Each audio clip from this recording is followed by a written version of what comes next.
And we have Jordan Moore with us from UTSA. Jordan, I appreciate you joining the show. How are you? Man, I'm doing great today, man. Thank you for having me. No problem. Now, you have a very interesting athletic timeline in your collegiate career. For those that don't know, I'll give a quick recap. You started at TCU in 2013. You transferred to LSU in 2015 and ran track, including a trip to the 2016 NCAA Outdoor Championship, and then transferred to UTSA and played your final year of football. Explain a little bit more about that and how it's prepared you for the NFL. It's prepared me for the NFL in so many ways, man. I'm a get up and go type of guy. It doesn't matter the situation, man. Anything thrown at me, man, I'm going to handle it. Being at TCU, man, it taught me a lot, man. I played 5 different positions, so I had to learn different playbooks 6 months on, 6 months off out of the year, man.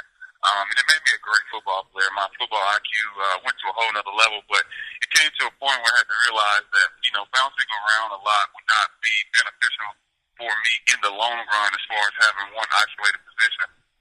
I was a wide receiver, running back. Didn't play defensive back there, but that's what I was recruited for. So, I came to grips that I really wanted to be a defensive back. I transferred to LSU thinking that I was going to have to just sit out a year, run track, be able to play that following season with the Tigers. But after, my SEC championship year, which was my junior year, and right after that, went to the Olympic trials, came back.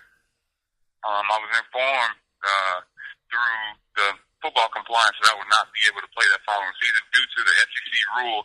You have to have 2 years left to play one, and I only had 1 year. Coach Frank and I from UTSA, before he left, we formed a great relationship. Me and the players on the team were really good people. Me and Jamal Adams, man, we're like best friends. So he really, we were both sad, and man, we weren't able to play with each other, but we still train together and are great friends now. But me and Coach Frank had a great relationship, man, and, Jamal linked us back up again. Coach Frank reached out to me, and he asked me to come as soon as I graduated, and I was definitely down to do that. So I left LSU after being denied my last year by the SEC commissioner, and I went to go play my last season at UTSA, man, and it worked out well, man, becoming an All-American, something that I've always wanted to do. Even though it was my first year playing defensive back since high school, man, my football IQ was through the roof. Had a great coach, man, Coach Patrick Toney, for the defensive backs, and our defensive coordinator, Coach Golden, and a lot of the other great coaches around me, man. They helped me excel and get to the level that I wanted to be at, man. And by the last game of the season, man, I felt like a complete football player, man. And that All-American charm, man, it really set it off for me. And I just want to thank Coach Frank and all of them, man, for helping me out. So that's my journey. Right, and for my local listeners, explain about UTSA, because it was a very interesting hire with Frank Wilson being rated as one of the top recruiters in the country. What was your relationship with him like, and what do you think he's building at UTSA? Man, I actually just got off the phone with him, man. Coach Frank's not only a coach, man, he's a great father figure to those kids, man, to those young men. He's actually building something over there. I mean, he's building a brand, man, and he has a lab over there. And I'm telling you, man, within the next 3 years, man, it's going to be a hot spot for kids to go to, man. A lot of the kids that are 4 stars and 5 stars and actually want to play out immediately and play in a system where they can have fun, man, no restrictions on them personality-wise, and, just structure from the head down. That's where they're going to go, man. They're going to be one of those teams that beats the Texans and beats the TCUs and, even maybe, LSU, because they're going to get those type of players with that type of coach over there.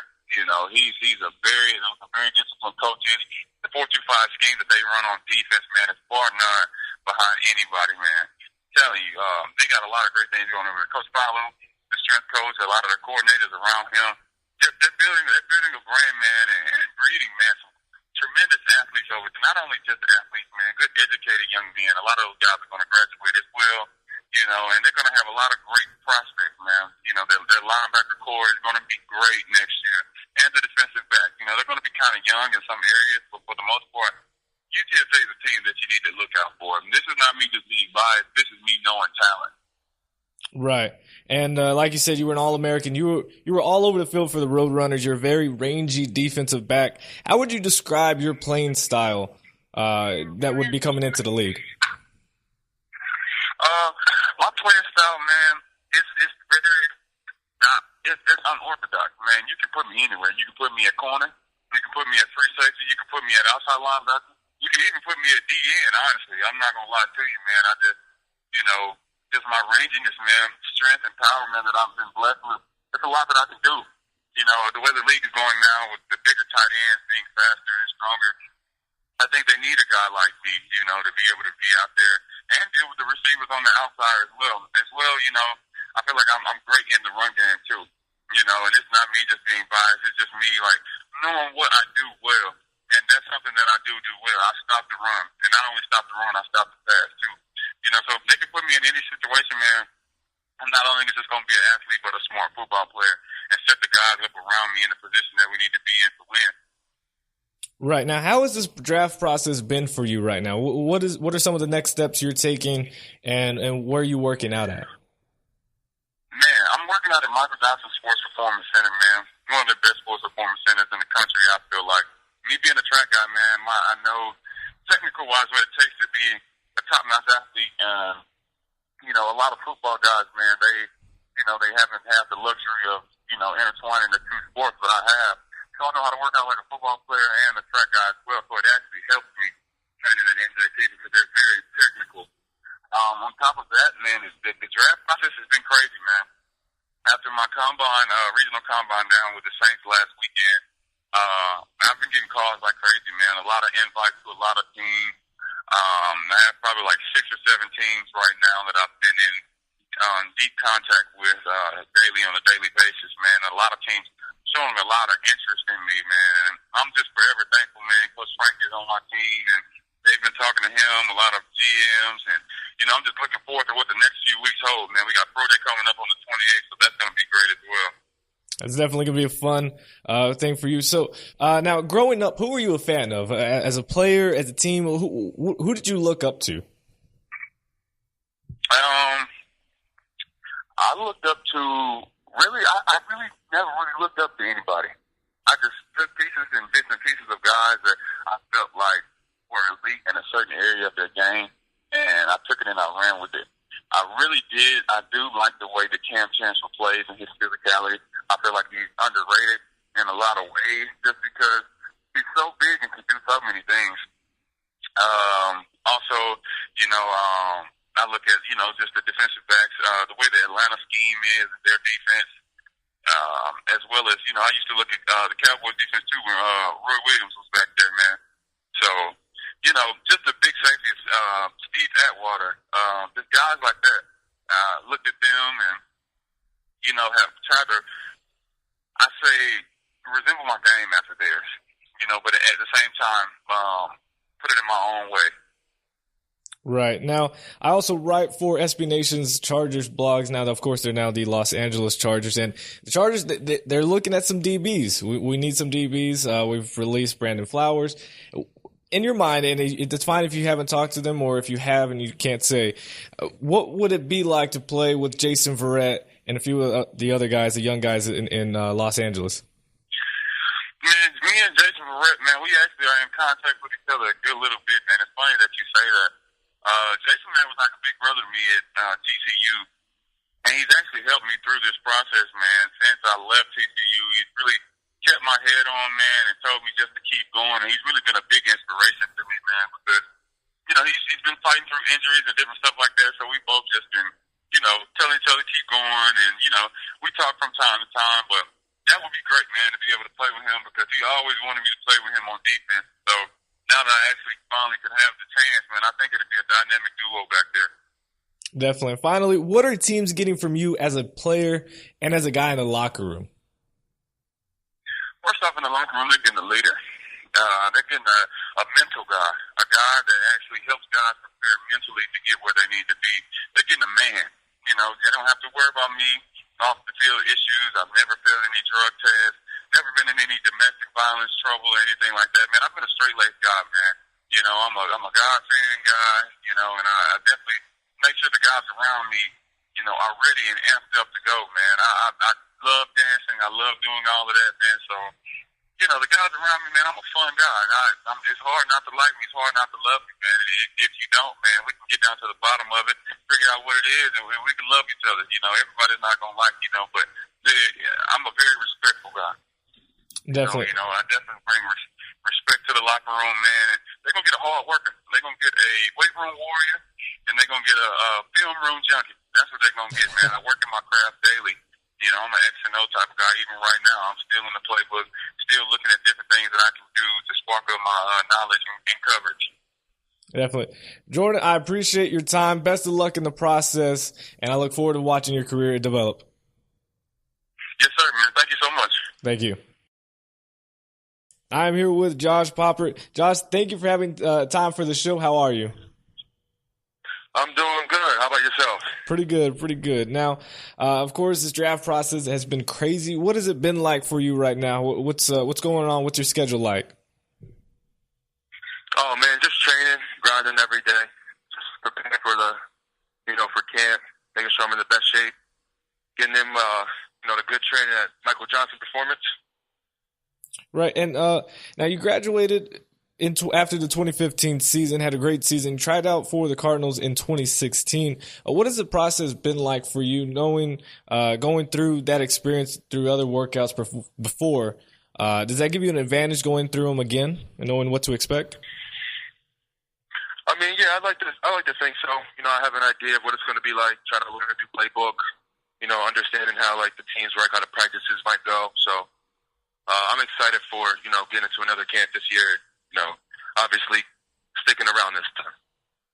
Right, and you said you're working at Michael Johnson. How has that been like? Who have you been working with specifically, and what have you been focusing on more to improve on? This year I'm switching it up on the tight end. So other than the combine numbers or the play numbers, just getting it in with the positional work.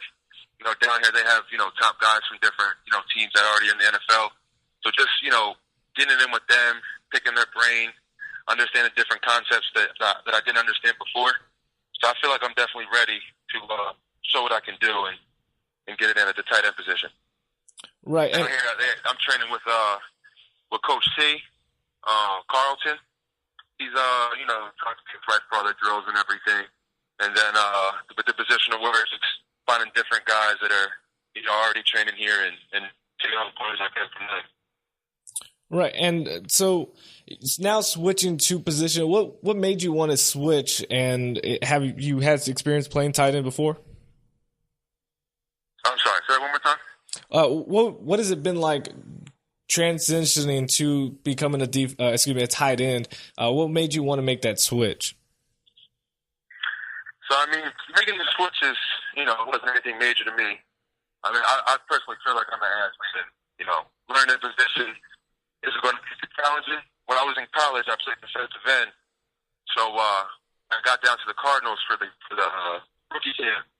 Playing linebacker was a new position as well, so I feel like I can learn anything. I feel like I'm a fast learner, and being able to compare myself to guys that are already here, I feel like I'm picking up fast, and I know I could definitely play tight end at the next level. Right, and you grew up. I read you grew up an Eagles fan. Who did you look up to growing up? On the defensive side, definitely Javon Curse, number 93. I wore that number in college my first 3 years. Just the way he was hungry, his work ethic definitely caught my attention. You could see that in him on the field. Right, and now that's who I. Oh, go ahead. Go ahead. You could go ahead. I like to model my work ethic after him, and I feel like anything I put my mind to, I could definitely go out and achieve. Right, now switching over to a tight end. Now, I write for the Los Angeles Chargers on SB Nation. Of course, Antonio Gates is a big popular star. How his story of switching from basketball to becoming a tight end. Who have you looked up to becoming a tight end? And have you ever thought about the possibility of playing now for the Los Angeles Chargers? What that would be like, learning from him under one more year, and as well as just the whole transformation to tight end? Oh, definitely. Like you said, with playing basketball, I also have a history of basketball. I didn't actually start playing football until senior year of high school. I grew up, thinking I was a basketball player. So it's funny that you bring him up. I actually have been watching a lot of film on him and seeing the way he plays, and I would love to, play for such a big organization like that, to be able to, learn from one of the greats like him, figure out, how his transition was from basketball to football, and playing for them with a big body like that, it definitely correlates to basketball with the good footwork and boxing up for the balls. So that would be great if I could get in with the Chargers and learn from a great like him. And what's your schedule like going forward? Do you have any workouts planned? Is there any teams that you can say that you've talked to so far? So I talked to a couple teams, just looking to get into my pro day and blow the numbers out the water, do great in the divisional work, and go from there. I'm confident that with my numbers, I'll be able to get some looks from some teams and both with the Chargers and go from there. Definitely. And finally, if a team's listening out there, who are they getting from you as a player and as someone in the locker room? I'm sorry, the phone gave out. One more time. A team looking to draft you, select you, what are they getting from you as a player and as someone in the locker room? They're definitely getting a quick learner, somebody that's versatile. Obviously, with my defensive background, I feel like I can contribute a lot, even on defense or any of the special teams. With offense, I'm out here learning from great position. So definitely somebody who's willing to learn any position, learn anything, give 100%.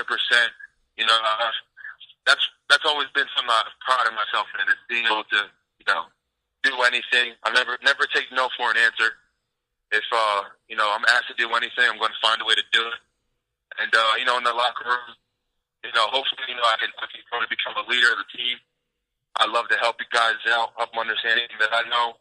Definitely give back and, always open my ears and be able to listen to people who are ahead of me and take what I can and learn. Definitely. Papa, I appreciate your time. I'm excited to watch your career progress. And after you're selected, I would love to talk to you again.